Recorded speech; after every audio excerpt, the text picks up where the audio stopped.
প্ৰতিবাদত বহিল বীৰলাচিত সেনা। ৰঙিয়াৰ গান্ধী মণ্ডপৰ সন্মুখত বীৰলাচিত সেনাৰ প্ৰতীকী অৱস্থান ধৰ্মঘট। 7জনকৈ খিলঞ্জীয়াক আৰক্ষী আটক কৰাক লৈ প্ৰতিবাদ। যোৰহাটৰ দিগম্বৰ বাবাৰ প্ৰসংগত প্ৰতিবাদ কৰা যি 7গৰাকী লোকক আৰক্ষীয়ে আটক কৰিছে অতি শীঘ্ৰে মুকলি কৰি দিয়াৰ দাবী কৰে বীৰলাচিত সেনাই। বীৰলাচিত সেনাৰ এই দাবী মানি নললে ৰাজপথত জংগী আন্দোলনৰ হুংকাৰ প্ৰদান কৰে। আজি আমাৰ অলপতে হৈ যোৱা 30 জানুৱাৰীত নাঙত বাবাৰ অশ্লীল যিটো উলংগ দেহালৈ যিটো ধৰ্ম প্ৰচাৰ কৰিছিলে ৰাস্তাত, সেই প্ৰচাৰৰ বাধা দিব গৈ আমাৰ যোৰহাট জিলা সমিতিৰ আমাৰ বিষয়ববীয়া 7জন বৰ্তমানো এতিয়া আটকাধীন হৈ আছে। আৰু সিহঁতৰ মুক্তিৰ দাবীত আজি আমি মৌনতাভাৱে অৱলম্বন কৰি ইয়াতে প্ৰটেষ্ট কাৰ্যসূচী হাতত লৈছো। আৰু আমাৰ ফালৰ পৰা এইখিনি আহ্বান অতি সোনকালে অতি শীঘ্ৰেই আমাৰ সেই 7জন মানুহক মুকলি আকাশৰ তলত এৰি দিব লাগে।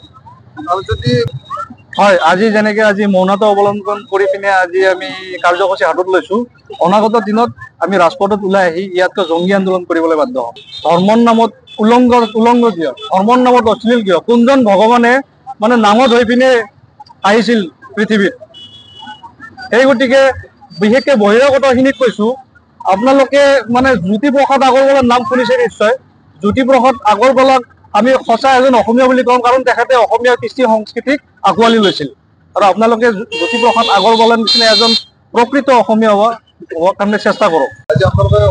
নাই, প্ৰশাসনক আমি দাবী জনাব বিচাৰিছো, যিহেতু উলংগ বাবাই যিটো আমাৰ লজ্জাজনক ঘটনা কৰিছে যোৰহাটত, আমাৰ ইতিহাসত নোহোৱা নোপোজা ঘটনা কৰিছে, তো সেইটো উলংগ বাবাক বন্ধ নকৰি প্ৰশাসনে আমাৰ ল'ৰাখিনিক গ্ৰেপ্তাৰ কৰিছে। গতিকে প্ৰশাসনক অনুৰোধ জনাইছো, অসমত উলংগ বাবাক নিষিদ্ধ কৰিব লাগে। দ্বিতীয়তে আমাৰ যিখিনি ল'ৰাক তেওঁলোকে গ্ৰেপ্তাৰ কৰিছে তৎকালে বিনা চৰ্তে মুক্তি দিব লাগে। প্ৰশাসনৰ ওচৰত এই আমাৰ অনুৰোধ। জানিছো যে কাপোৰ পিন্ধা আমাৰ যিখিনি বীৰলাচিত সেনাৰ আমাৰ এই সৈনিক আছে তেওঁলোকক এৰেষ্ট কৰিলে, কিন্তু কাপোৰ নিপিন্ধা এজনক এৰেষ্ট কৰা নাই। ইয়াতে নিশ্চয় মুখ্যমন্ত্ৰীৰ হাত আছে, আৰু মুখ্যমন্ত্ৰীয়ে এইটো তেখেতৰ নিৰ্দেশমতে এইটো তেওঁলোকক এৰেষ্ট কৰিছে। কাৰণ বীৰলাচিত সেনাৰ এগেইনষ্টে বিৰোধী কৰিছে মুখ্যমন্ত্ৰীয়ে। মুখ্যমন্ত্ৰী জানাটো উচিত যে আমাৰ খিলঞ্জীয়াৰ এগেইনষ্টে তেখেতে আমাৰ লগত যুদ্ধ কৰি আছে।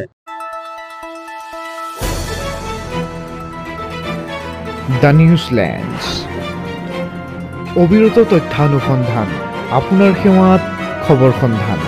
দ্য নিউজলেণ্ড।